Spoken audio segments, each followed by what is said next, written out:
Le IHS est un exemple de christogramme, une abréviation du nom du Christ. Il s'agit d'une version latinisée des lettres grecques iota, eta, sigma, les trois premières lettres du nom, Jésus en grec.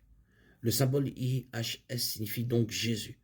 Parmi les autres christogrammes, on trouve la première et la dernière lettre du nom de Jésus-Christ en grec et un X et un P superposés, les deux premières lettres du Christ en grec.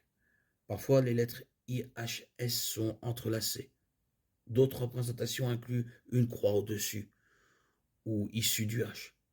Le symbole se retrouve le plus souvent dans les confessions catholiques, anglicanes, luthériennes, méthodistes et autres églises, où on le retrouve sur des vêtements, des scapulaires, des vitraux, des médaillons, des pierres tombales et des croix. Les jésuites ou les membres de la Compagnie de Jésus utilisent le IHS dans leur sceau officiel en ajoutant 3 clous sous le H et en entourant l'ensemble du monogramme de rayons. Au fil des siècles, ce christogramme a eu d'autres significations.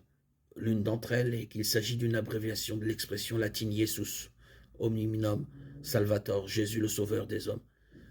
Parmi les autres significations annexes de IHS, on peut citer Jesum habemus socium. Nous avons Jésus comme compagnon. Et Jésus, Jesus humilis societas, âme société de Jésus.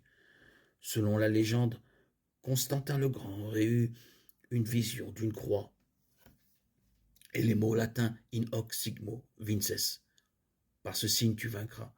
Certains ont pris les trois premiers mots du commandement à Constantin et ont donné IHS un autre sens.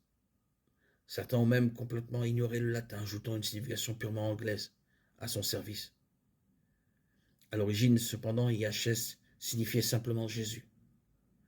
Il est toujours bon de connaître la signification des symboles que nous utilisons. Il n'y a rien de mal avec la tradition en soi, mais nous devrions faire attention, ne pas enrober nos louanges du nom de Jésus de symboles et de monogrammes basés sur des langues mortes.